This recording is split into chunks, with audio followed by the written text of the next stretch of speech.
यदि आप कर्ज में डूबे हुए हैं और आर्थिक तंगी से परेशान हैं, तो आपको सूर्य देव के इस महामंत्र का जाप अवश्य करना चाहिए। यह मंत्र बहुत ही शक्तिशाली और प्रभावशाली मंत्र है। इस मंत्र के नियमित 108 बार जाप करने मात्र से ही कर्ज में शीघ्र ही मुक्ति मिलती है, धन और संपत्ति में वृद्धि होती है, घर परिवार में सौभाग्य और शांति बनी रहती है। इस मंत्र से आप कर्ज मुक्त हो जाओगे, धन वृद्धि आपके जीवन में होने लगेगी। सूर्य भगवान बहुत ही दयालु हैं, वह अपने भक्तों की मनोकामनाओं को पूरी करते हैं। इस महामंत्र के नियमित 108 बार जाप करने से आपकी सभी मनोकामनाएं पूरी हो जाएंगी और आपके जीवन में धन की कोई भी कमी नहीं रहेगी। आप अपने जीवन में उन्नति प्राप्त करेंगे, आपको हमेशा सफलता ही प्राप्त होगी। इसलिए प्यारे भक्तों, इस मंत्र को साधारण समझने की गलती बिल्कुल भी ना करें।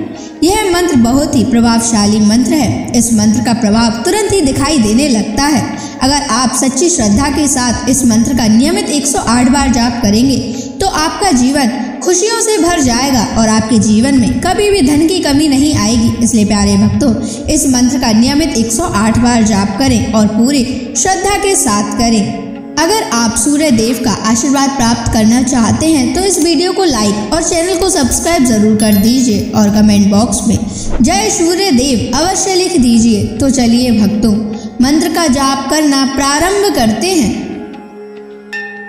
ओम ह्रीं श्रीं सूर्याय सहस्र तेजसे महाधन प्रदायकाय नमः। ओम ह्रीं श्रीं सूर्याय सहस्र तेजसे महाधन प्रदायकाय नमः। ओम ह्रीं श्रीं सूर्याय सहस्र तेजसे महाधन प्रदायकाय नमः। ओम ह्रीं श्रीं सूर्याय सहस्र तेजसे महाधन प्रदायकाय नमः। ओम ह्रीं श्रीं सूर्याय सहस्र तेजसे महाधन प्रदायकाय नमः। ओम ह्रीं श्रीं सूर्याय सहस्र तेजसे महाधन प्रदायकाय नमः। ओम ह्रीं श्रीं सूर्याय सहस्र तेजसे महाधन प्रदायकाय नमः। ओम ह्रीं श्रीं सूर्याय सहस्र तेजसे महाधन प्रदायकाय नमः। ओम ह्रीं श्रीं सूर्याय सहस्र तेजसे महाधन प्रदायकाय नमः। ओम ह्रीं श्रीं सूर्याय सहस्र तेजसे महाधनप्रदायकाय नमः। ॐ ह्रीं श्रीं सूर्याय सहस्रतेजसे महाधनप्रदायकाय नमः। ॐ ह्रीं श्रीं सूर्याय सहस्रतेजसे महाधनप्रदायकाय नमः।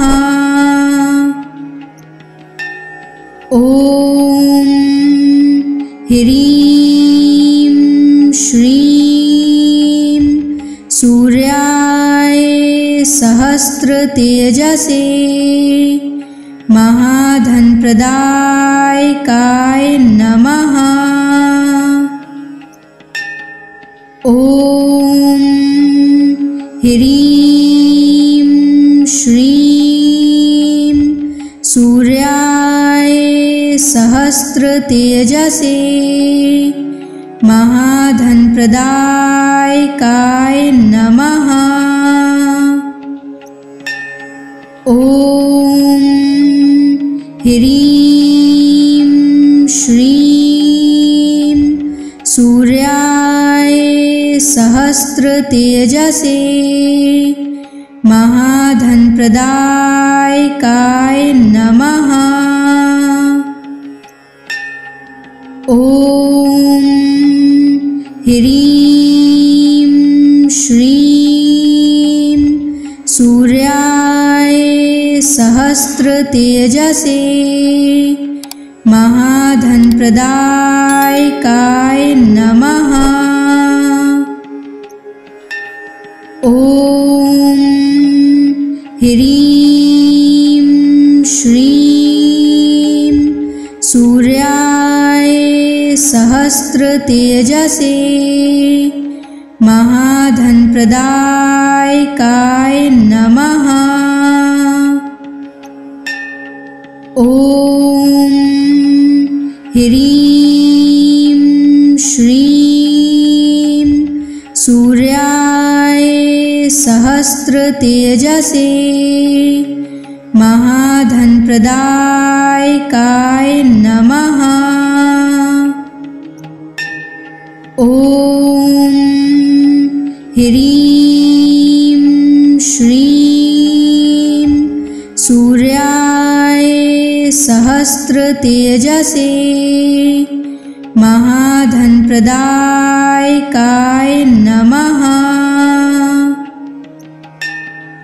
ॐ ह्रीं श्रीं सूर्याय सहस्रतेजसे महाधनप्रदायकाय नमः। ॐ ह्रीं श्रीं सूर्याय सहस्रतेजसे महाधनप्रदायकाय नमः। ॐ ह्रीं श्रीं सूर्याय सहस्रतेजसे महाधनप्रदायकाय नमः। ॐ ह्रीं श्रीं सूर्याय सहस्रतेजसे महाधनप्रदायकाय नमः। ॐ ह्रीं श्रीं सूर्याय सहस्रतेजसे महाधनप्रदायकाय नमः। ॐ ह्रीं श्रीं सूर्याय सहस्रतेजसे महाधनप्रदायकाय नमः। ॐ ह्रीं श्रीं सूर्याय सहस्रतेजसे महाधनप्रदायकाय नमः। ॐ ह्रीं श्रीं सूर्याय सहस्रतेजसे महाधनप्रदायकाय नमः। ॐ ह्रीं श्रीं सूर्याय सहस्रतेजसे महाधनप्रदायकाय नमः। ॐ ह्रीं श्रीं सूर्याय सहस्रतेजसे महाधनप्रदायकाय नमः। ॐ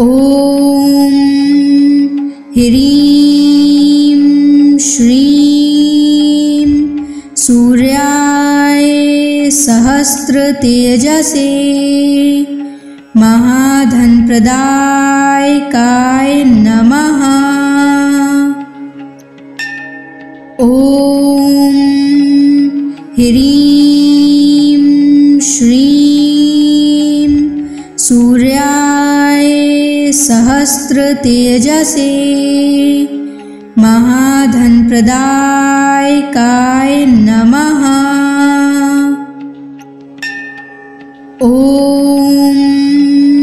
ह्रीं श्रीं सूर्याय सहस्रतेजसे महाधनप्रदायकाय नमः। ॐ ह्रीं श्रीं सूर्याय सहस्रतेजसे महाधनप्रदायकाय नमः। ॐ ह्रीं श्रीं सूर्याय सहस्रतेजसे महाधनप्रदायकाय नमः। ॐ ह्रीं श्रीं सूर्याय सहस्रतेजसे महाधनप्रदायकाय नमः। ॐ ह्रीं श्रीं सूर्याय सहस्रतेजसे महाधनप्रदायकाय नमः। ॐ ह्रीं श्रीं सूर्याय सहस्रतेजसे महाधनप्रदायकाय नमः। ॐ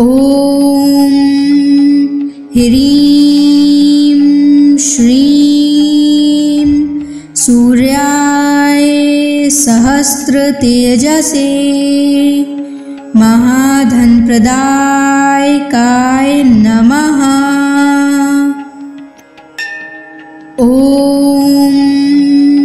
ह्रीं श्रीं सूर्याय सहस्रतेजसे महाधनप्रदायकाय नमः। ॐ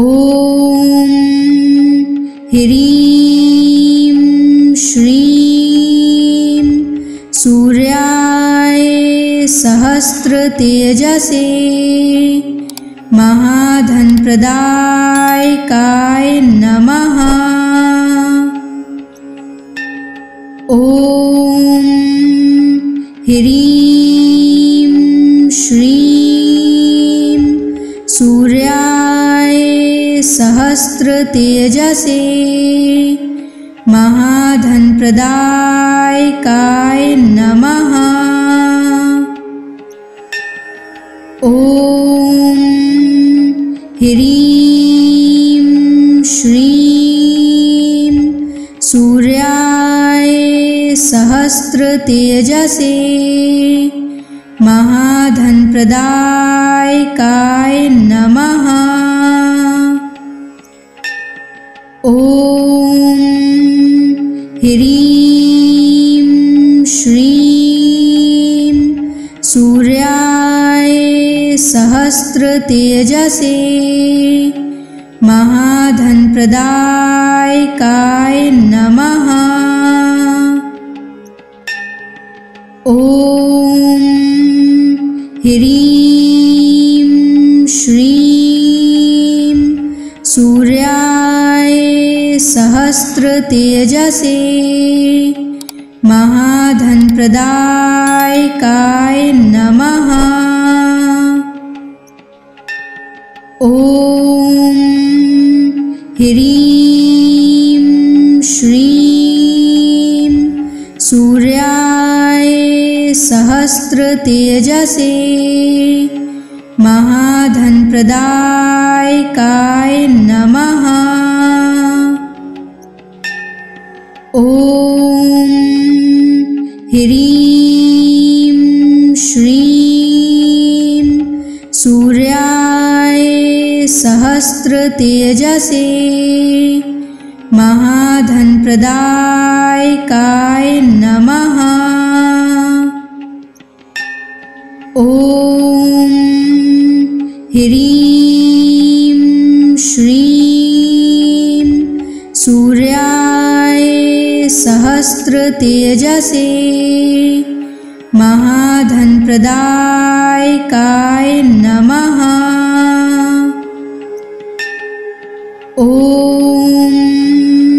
ह्रीं श्रीं सूर्याय सहस्रतेजसे महाधनप्रदायकाय नमः। ॐ ह्रीं श्रीं सूर्याय सहस्रतेजसे महाधनप्रदायकाय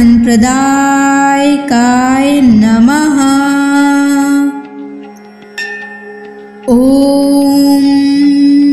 ह्रीं श्रीं सूर्याय सहस्रतेजसे महाधनप्रदायकाय नमः। ॐ ह्रीं श्रीं सूर्याय सहस्रतेजसे महाधनप्रदायकाय नमः। ॐ ह्रीं श्रीं सूर्याय सहस्रतेजसे महाधनप्रदायकाय नमः। ॐ ह्रीं श्रीं सूर्याय सहस्रतेजसे महाधनप्रदायकाय नमः।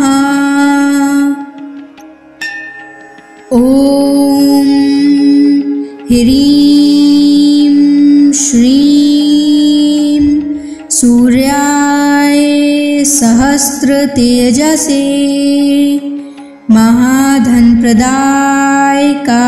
नमः। ॐ ह्रीं श्रीं सूर्याय सहस्रतेजसे महाधनप्रदायकाय नमः। ॐ ह्रीं श्रीं सूर्याय सहस्रतेजसे महाधनप्रदायकाय नमः। ॐ ह्रीं श्रीं सूर्याय सहस्रतेजसे महाधनप्रदायकाय नमः। ॐ ह्रीं श्रीं सूर्याय सहस्रतेजसे महाधनप्रदायकाय नमः। ॐ ह्रीं श्रीं सूर्याय सहस्रतेजसे महाधनप्रदायकाय नमः। ॐ ह्रीं श्रीं सूर्याय सहस्रतेजसे महाधनप्रदायकाय नमः। ॐ ह्रीं श्रीं सूर्याय सहस्रतेजसे महाधनप्रदायकाय नमः। ॐ ह्रीं श्रीं सूर्याय सहस्रतेजसे महाधनप्रदायकाय नमः। ॐ ह्रीं श्रीं सूर्याय सहस्रतेजसे महाधनप्रदायकाय नमः। ॐ ह्रीं श्रीं सूर्याय सहस्रतेजसे महाधनप्रदायकाय नमः। ॐ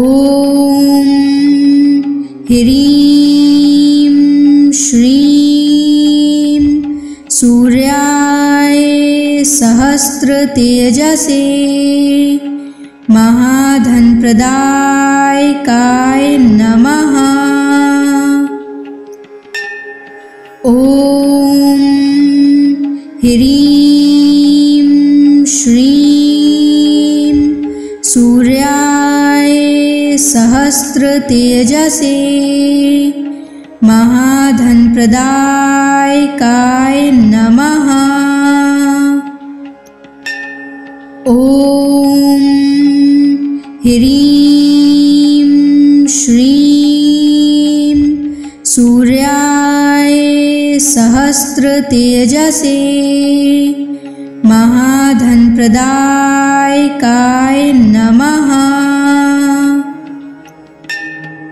ॐ ह्रीं श्रीं सूर्याय सहस्रतेजसे महाधनप्रदायकाय नमः।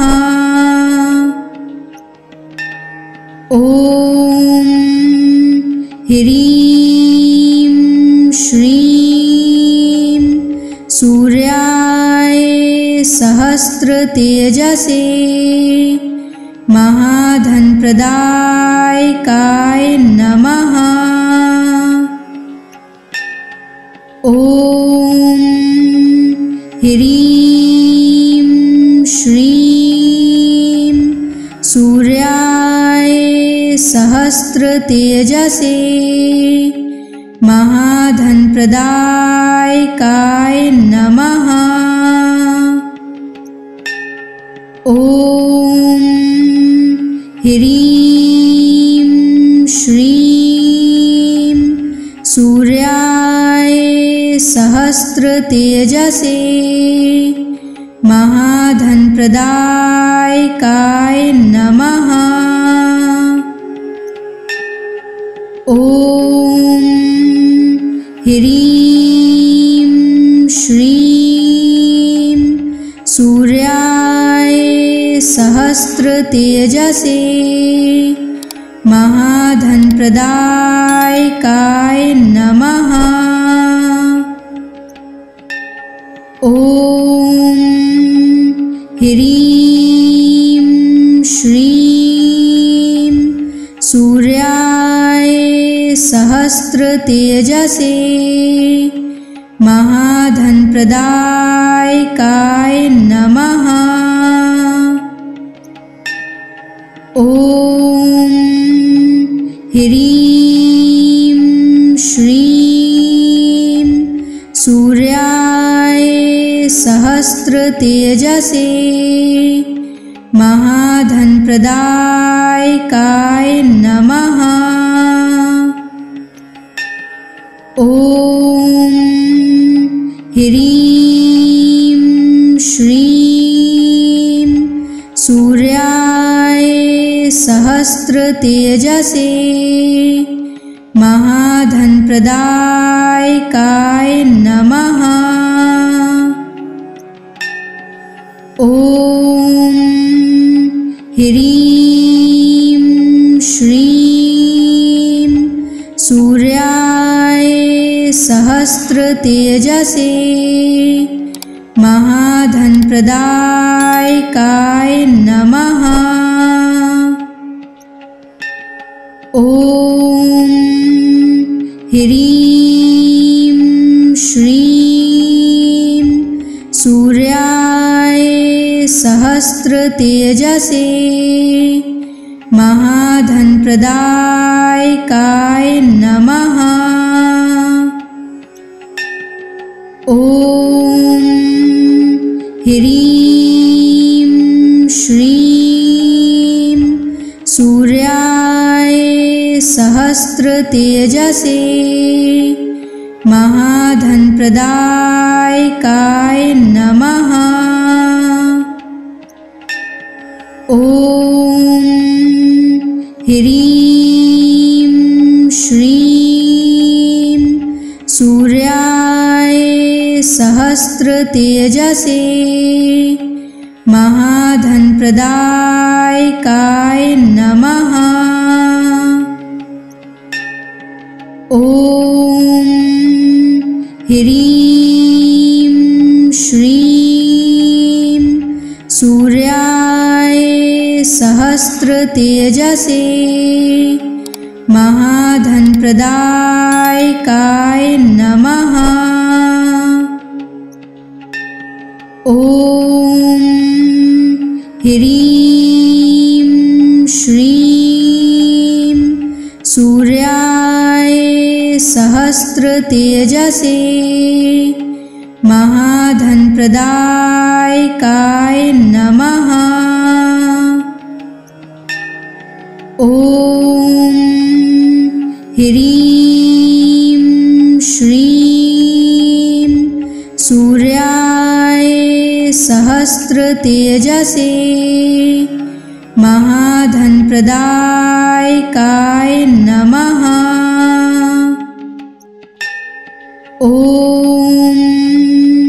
ह्रीं श्रीं सूर्याय सहस्रतेजसे महाधनप्रदायकाय नमः। ॐ ह्रीं श्रीं सूर्याय सहस्रतेजसे महाधनप्रदायकाय नमः। ॐ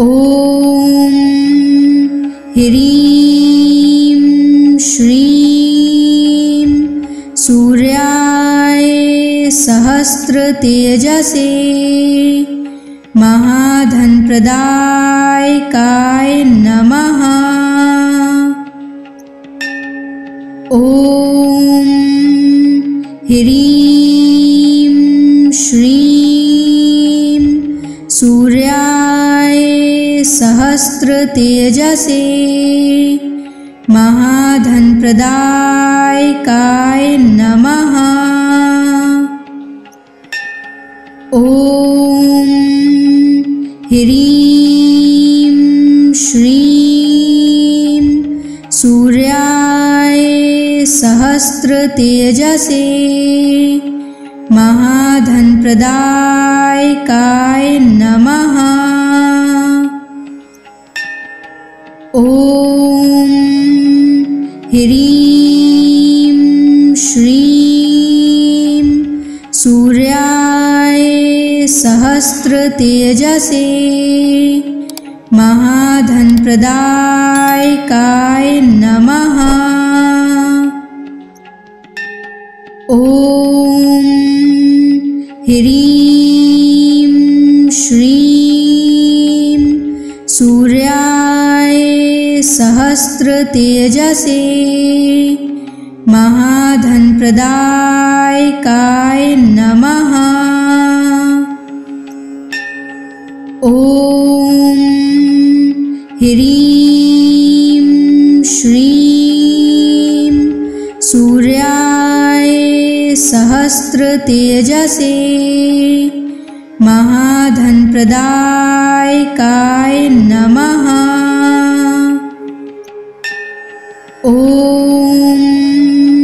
ह्रीं श्रीं सूर्याय सहस्रतेजसे महाधनप्रदायकाय नमः। ॐ ह्रीं श्रीं सूर्याय सहस्रतेजसे महाधनप्रदायकाय नमः। ॐ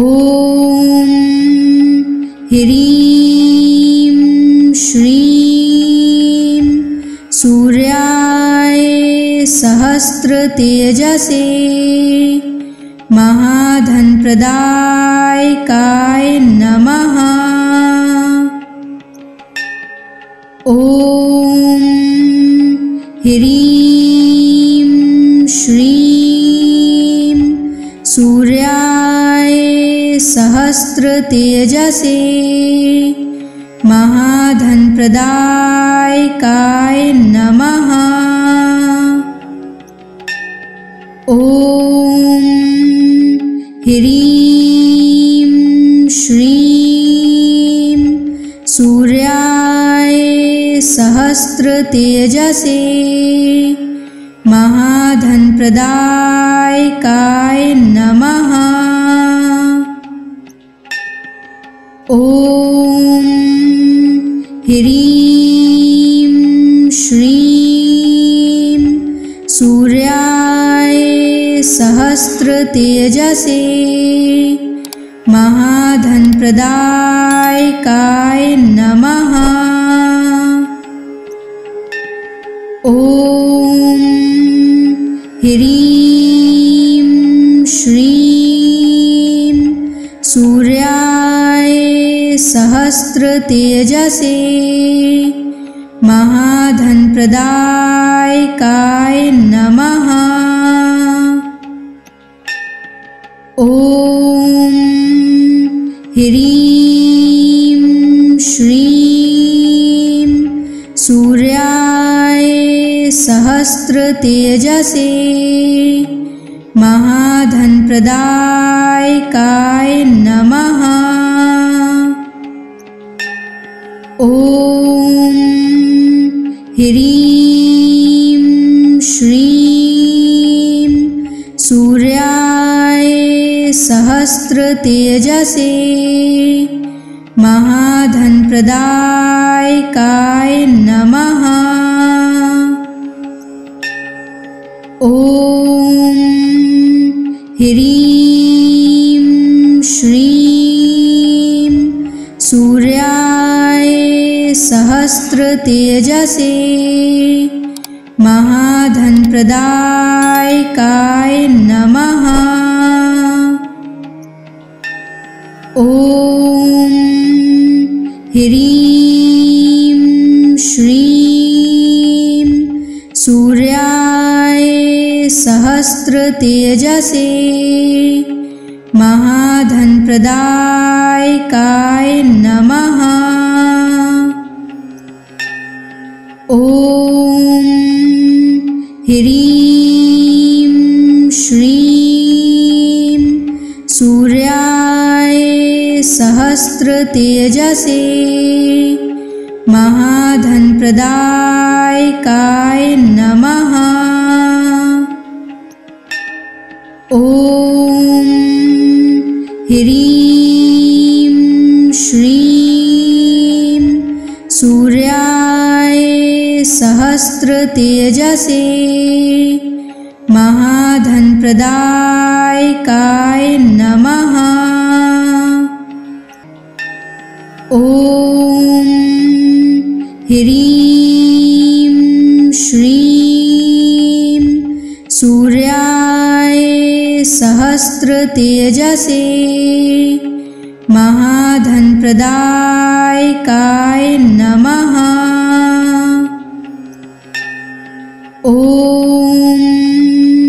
ह्रीं श्रीं सूर्याय सहस्रतेजसे महाधनप्रदायकाय नमः। ॐ ह्रीं श्रीं सूर्याय सहस्रतेजसे महाधनप्रदायकाय नमः। ॐ ह्रीं श्रीं सूर्याय सहस्रतेजसे महाधनप्रदायकाय नमः। ॐ ह्रीं श्रीं सूर्याय सहस्रतेजसे महाधनप्रदायकाय नमः। ॐ ह्रीं श्रीं सूर्याय सहस्रतेजसे महाधनप्रदायकाय नमः। ॐ ह्रीं श्रीं सूर्याय सहस्रतेजसे महाधनप्रदायकाय नमः। ॐ ह्रीं श्रीं सूर्याय सहस्रतेजसे महाधनप्रदायकाय नमः। ॐ ह्रीं श्रीं सूर्याय सहस्रतेजसे महाधनप्रदायकाय नमः। ॐ ह्रीं श्रीं सूर्याय सहस्रतेजसे महाधनप्रदायकाय नमः। ॐ ह्रीं श्रीं सूर्याय सहस्रतेजसे महाधनप्रदायकाय नमः। ॐ ह्रीं श्रीं सूर्याय सहस्रतेजसे महाधनप्रदायकाय नमः। ॐ ह्रीं श्रीं सूर्याय सहस्रतेजसे महाधनप्रदायकाय नमः।